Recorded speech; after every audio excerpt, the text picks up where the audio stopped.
Бүгін Татарстан радиосының туған күні. Ол өзінің 95 елlik юбилейін белгілеп өтті. Актуаль әңгәмә сәхифәсінің шираттағысы әлеге көңілле вакыйгаға багышлана. Сөзні хезмәттәшем Гөлназ Ибрахимовға бирәм.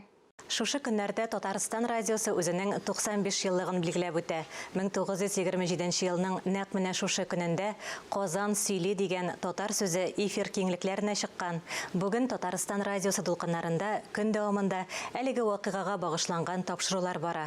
Аларда радионың тарихы, шул тарихта якты эз калдырган шәхесләр чагылыш таба. Бүген без студиябезгә радионың җитәкчесе, Татарстанның һәм Россиянең атказанган мәдәният хезмәткәре Тәүфик Камаретдин улы Сәгыйтовны чакырдык. Хәерле иртә, Тәүфик Камаретдинович. Хәерле иртә. Бәйрәм белән сезне. Рәхмәт. Ул безнең дә бәйрәм, сезнең дә бәйрәм. Һәм бөтен республика күләмендәге радио тыңлаучылар бәйрәме. Әлбәттә тапшырулар дип әйтеп киттегез. Бу тапшыруларда радио тыңлаучылар үзләре дә катнашалар, фикерләрен әйтәләр, теләкләрен теләрләр. Һәм уңышларына баракабак бәйрәме без башланып китте.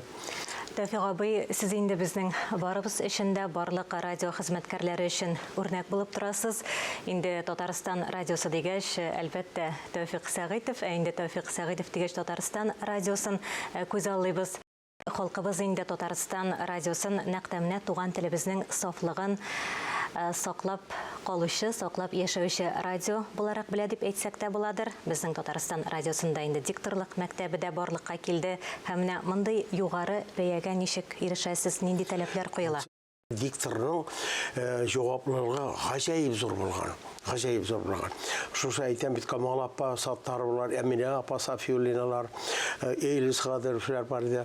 Аннан соң инде менә Фуад Галимуллиннар килеп күпме эшләп иттеләр. Алар бездә эшләп, үсеп танылып, инде күренекле профессорлар, язучылар булдылар. Аннан соң Талгат Хаматшин менә ни бу Мәрьям апа, Арсланулар, ирле хатынны айратарсалар белән алар күп хезмәт куеп бу радионы үсешенә һәм безне тәрбияләргә, безне эшкә өйрәтүдә күп өлеш керткән кешеләр. Алар нәрсә әйтер икән дип, бу сүзне менә буйлар булайрак язаргамы дип, анасын диктор Камал апа үзе дә өйрәткәндә, менә булайрак кирәк иде ул дип бик йомшак кына әйтеп кенә җибәрә торган иде ул. Шуңа күрә аларның бер-беренә булган хөрмәте, шушы традиция бер-беренә бәйләп шулай барды инде ул. Шушы традицияләрне дәвам итеп дигәндә Тәүфик абый Татарстан радиосында буыннар ныклыгы дигән әйбер бар. Инде бу бик матур күренеш. Менә сезнең буын, урта буын, безнең буын, бездән яшьрәкләр, әлбәттә барысы да бергә гармониядә булып бик күркәм эшлиләр. Менә моның сире нәрсәдә микән, Тәүфик абый? Бу шулай коллективның оешкан көннән үк бердәмлеге шулай булганда. Эшкә килдеме, анда радионы менә шулай эшләтергә дип инде курсларда да ничеклекләрне өйрәтеп бетерәм. Шушы Казанда кайнап өйрәнергә кирәк. Шушы тәҗрибә туплаган буын, үзенең кайсы буын алымы уртамы икән тикшереп тормаган. Килгән кешене эшли, менә шулай эшләргә кирәк. Шушы эшкә өйрәтү тәврендә аларның бердәмлеге шулай бердәм сукмак булган. Тәүфик абый, менә бүгенге көндә инде радиода, Татарстан радиосында яңа проектлар эшләп килә, күп кенә яңа проектлар. Әйдәгез, менә шушы проектларга да тукталып китик әле. Ул проектларга без кирип киттек, шул һәм бик зур бурыч куелган иде. Туган телне саклау, үстерү комиссиясе бар иде, радиос җитәкләгән. Элек без спектакльләрне алып, аларны радио варианты итеп эшли торган идек һәм ул шулай булды. Әннәре бу үзгәреш еллары башлангач, ул эш тукталган иде.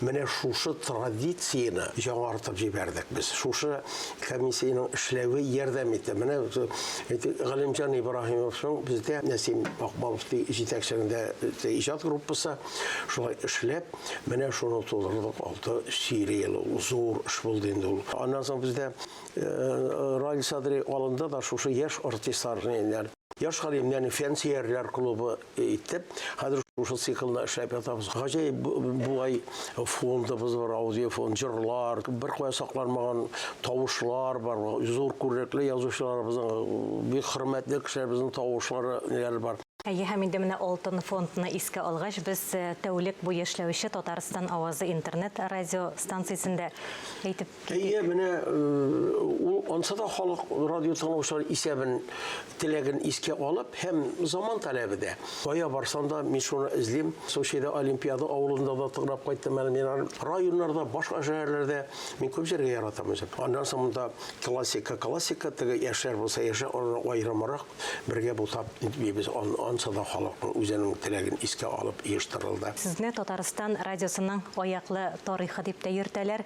Инде тарихны белгән кеше ул киләчәкне дә яхшы күзаллый.